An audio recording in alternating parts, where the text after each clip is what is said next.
기억하실지 모르겠는데 1년 정도 안 됐을 때 이 관계력 책을 통해서 한번 소개해드린 적이 있었는데요. 간단하게 자기소개 부탁드리겠습니다. 네, 안녕하세요. 감성대디의 열성 팬이자 또 다시 나오게 된 작가 김단입니다. 너무 잘생기셔서 아마 기억하실 분들은 기억하실 텐데요. 강자, 딱 보시기에는 되게 부드럽고 소프트하신 분인데 어쩌다가 강자의 언어라는 책을 쓰게 됐나요? 그러니까 사회적 관계를 보면은 카리스마가 있다거나 달변가라거나 그런 사람들을 선망하는 것도 좋지만 그 자기가 원하는 것, 지향하는 거를 잡음 없이 유순하게 잘 챙기는 그런 사람들이 있더라고요. 그런 사람들의 공통점은 뭘까? 그런 근본적인 고민들을 해나가면서 결국에는 자기가 원하는 거 인생을 사는 게 본연의 목적이라면은 그것을 쟁취하고 별다른 이목을 끌지 않더라도 그런 거를 쟁취해 나가는 자가 강자 아닌가. 그러면 하나씩 제가 책을 읽으면서 궁금했던 점들에 대해서 한번 이야기해 보겠습니다. 이 강자가 되기 위해서는 기본적으로 다른 사람의 이야기를 잘 경청하는 분이 강자라고 했는데 어떻게 경청을 잘 하시는 분이 강자가 됐는지 궁금해요. 인간은 자기 얘기를 할 때 분해의 측자 얘기라고 하는 단 것을 먹을 때 발생하는 뇌 보상 중추가 반응을 합니다. 그러니까 그 말을 쉽게 얘기하면 인간은 누구나 자기 말을 하는 걸 좋아하는데 자기 말을 하는 걸 좋아하기 때문에 자기 자신을 차별화하고 자기 자신을 어필하고 그런 쪽으로 마찰이 빚는 거죠. 서로가 그런 욕망을 가지고 있으니까. 근데 그런 욕망을 내려놓고 내가 만약에 호감을 가지고 싶은 사람이 있으면 그냥 들어주는 것, 할 말을 하게 하는 것만 해도 그 사람의 호감을 얻을 수 있다는 거죠. 본인이 어떤 생각을 표출하고자 싶은 그런 니즈가 굉장히 이제 뿌리 깊은 욕구라서 남들이 말을 하는 거를 들어줄 줄 알면은 그 사람을 즐겁게 해주는 거니까 유대감이 생길 것이고요. 정보가 생길 것이고 정작 필요한 순간에 또 말을 할 때 그 말이 힘이 배가 되거든요. 그래서 쓸데없는 말을 많이 하는 것보다 그 기본적인 기본값을 조금 들어주는 걸로 하고 정말 필요할 때 그 힘을 담아서 제안을 하거나 설득을 하게 된다면 자기가 원하는 것을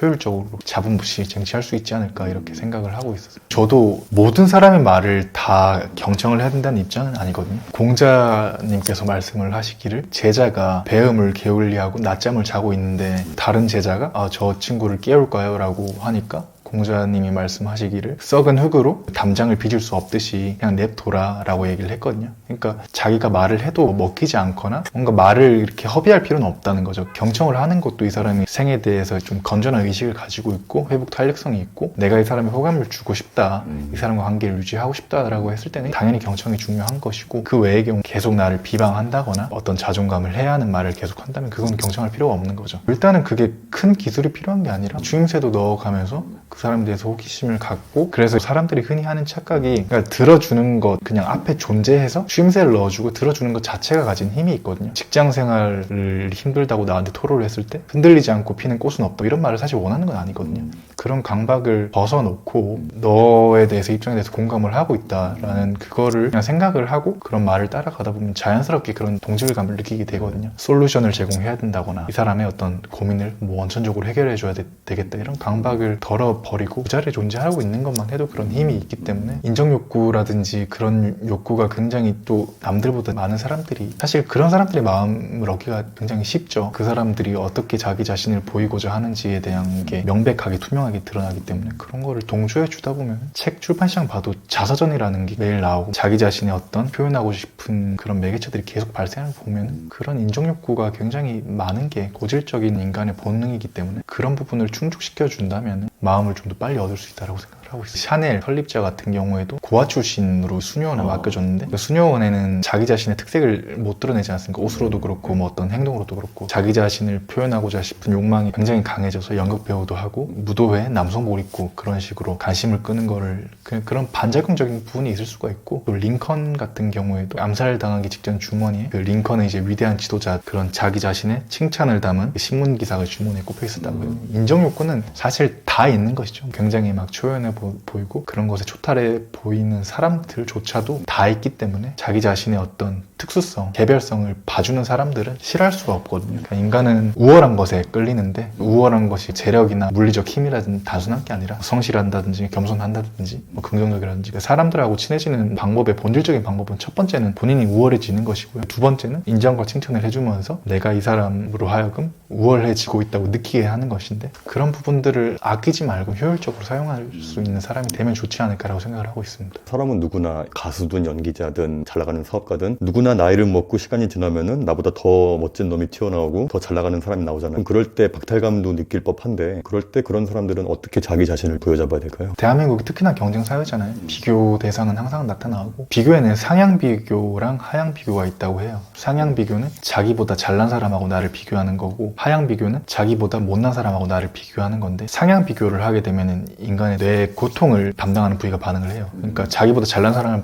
보는 게 좀 고통스럽다는 게 가지고 있는 그냥 본질적인 마음이라는 거죠. 이게 뭔가 그 사람이 옹졸해서가 아니라 굉장히 뻔한 말일 수가 있겠지만 그 비교 대상을 자기 자신이 이제 뭐 과거보다 좋아진 것에 대해서 긍정적으로 생각을 하려고 의식적으로 노력을 하게 되면 좀 더 인생이 살만한 것이 되지 않을까. 결국에 인생은 자기가 해야 할 것을 그냥 묵묵히 하는 게 답이 아닐까라고 생각을 하고 있습니다. 이거에 대해서 궁금한 게 있었는데 약자는 타인과의 관계에서 자신의 패를 빨리 보여주려고 하고 강자는 여백을 활용해서 상상의 놀이터를 만든다고 했어요. 그 상상의 놀이터를 만든다는 게 어떤 건지 궁금했어요. 장황하게 쓸데없는 말을 많이 하는 사람은 여백이 없는 사람이죠. 예를 들어서 프레젠테이션을 막 굉장히 멋스럽게 잘 해요. 잘 하고 나면은 이제 끝인 거잖아요. 좋은 이미지도 얻었을 것이고. 근데 그런 사람들이 끝나고 나서 주위에 이제 동료들한테 내 프레젠테이션 어땠냐고 계속 물어보는 사람들이 있잖아요. 그러면 이제 여백이 없어지니까 당연히 그런 쌓아온 매력들이 반감이 되겠죠. 근데 그런 사람들이 굉장히 많아요. 자기 자신의 말이 어느 정도 먹히는지에 대한 감이 있어야 된다고 생각을 하거든요. 임계점을 넘어선 말은 사실 불필요한 것이거든요. 예를 들어서 자기 어필을 하고 싶은데 내가 이러이런 걸 잃었고 이렇게 살아왔다라고 말을 하면 되는데 자기 자신이 말을 먹힌다는 거에 대한 확신이 없으니까 계속 같은 거를 이어가고 같은 맥락의 말을 이어간다면 그 사회적 비매력으로 작용을 하겠죠. 자기 자신을 좋게 봐주기를 갈구한다거나 패를 내비치는 것 자체가 사실은 관계에 있어서 균형추를 안 좋게 만드는 것이거든요. 말을 간소하게 정갈하게 하고 존재의 여백이라든지 그런 말의 여백이라든지 대화를 하면서 연말을 해야 된다고 생각을 하거든요. 베스트셀러라든지 명언이라든지 이런 것들을 살펴보면은 구전이 많이 된 말들은 그렇게 복잡하지가 않거든요. 한 사람을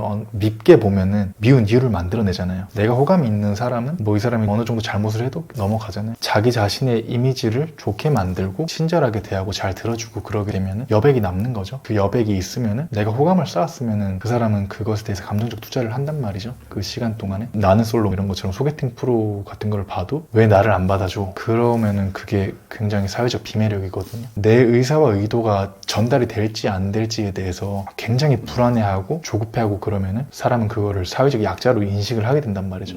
기본적으로 우리는 그런 것들에서 강약 개념으로 보는 인지적 뇌를 타고났기 때문에 자기 자신의 말이 어느 정도 먹히는지에 대해서 그런 측정 이런 것들을 의식적으로 하면서 그런 것들을 간소하게 하는 습관을 들이는 게 중요한 것 같습니다. 자신의 패를 보여주는 거 말고도 또 어떤 면이 사회적 약자로 보일 수 있는 행동인가요? 지나치게 타인에 의존하는 당연히 연인 간의 관계도 그렇고요.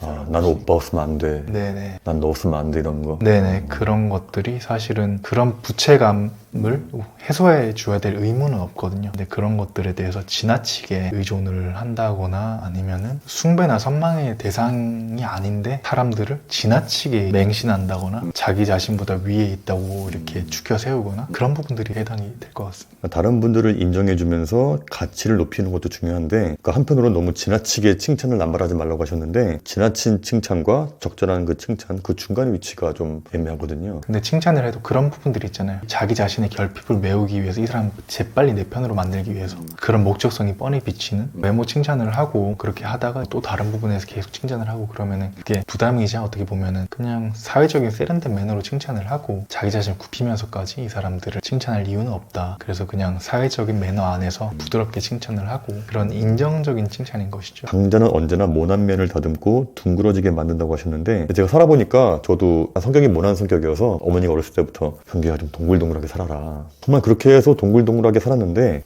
이게 또 이렇게 하니까 또 함부로 대하는 사람도 생기더라고요. 그럼에도 불구하고 자신만의 모난 면을 다듬어야 되는 이유? 제가 감성 대리님이하고 촬영 전에 얘기를 할 때도 서로 모난 부분은 사실 못 느꼈을 거란 말이죠. 그것은 사회적인 매너가 있고 평범함이 있기 때문에 그런 교류가 되는 거고 주사위를 예로 들자면 한 4면? 3면 정도는 평범한 자신의 모습을 모습을 만들어 놓고 나머지 면들은 자기 특별한 모습을 만들어 놔야지 모든 맥락에서 자기가 주인공이 되고 싶어하고 모든 부분에 대해서 자기 자신을 죽게 세우고 다른 사람 찍어 누르고 이런 부분을 발생하게 된다면 오히려 사회적으로 고립이 되죠. 그래서 어느 정도의 평범함을 만들어 놓고 자기 자신에 대해서 뭔가 공격을 받는다거나 그런 부분에 있어서는 당연히 반응을 해야겠죠. 침묵으로 반응을 한다거나 아니면 회피로 반응을 한다거나 그런 견제 장치는 당연히 있어야 되고요. 저자님이 옛날 책을 보니까 모난 성격이었다고 들었어요. 옛날에 네네. 한참 예민하고 좀 뾰족뾰족한 인간이었는데 지금은 좀 바뀌었다고 했는데 어떤 노력으로 그렇게 바뀐 거예요? 자기 자신이 얼마나 별로인 사람인지에 대해서 책을 많이 읽으면서 성찰을 하게 되는 시점이 오는 거죠. 객관화가 되는 시점이 오는 거고 까칠하기도 하고 아나무인하기도 하고요. 그러니까 남들이 봤을 때는 재수가 없을 수도 있고 그런 부분들이 되게 굉장히 많았죠. 타인을 불편하게 하는 것은 본인의 인생에 해가 되지 않을까라는 생각이 들었고 아들러 심리학이라든지 프로이트 심리학이라든지 심리학 책을 보면서 내가 왜 그렇게 이런 성격들을 타고났고 어떻게 살아야 되지 이런 부분에 대해서 고민들을 이어나가면서 좁힌다던가 그런 부분에 대해서 해결할 관점에서 접근을 하는 것이 좋다고 생각을 하고 있습니다. 그 밖에도 사회적인 강자가 되기 위한 중요한 팁이 있다면 말씀해 주세요. 선택지 제시를 잘 해야 된다고 생각을 하거든요. 근데 아까도 말씀드렸지만 인간은 자기 인생을 통제하고 싶은 욕구가 있단 말이죠. 비즈니스도 사실은 제한인 거잖아요. A라는 제한이 있고 B라는 제한이 있고 C라는 제한이 있고 라는 제한자 입장에서 그걸 제한을 하게 된다면 이 세 가지 다 어느 정도 내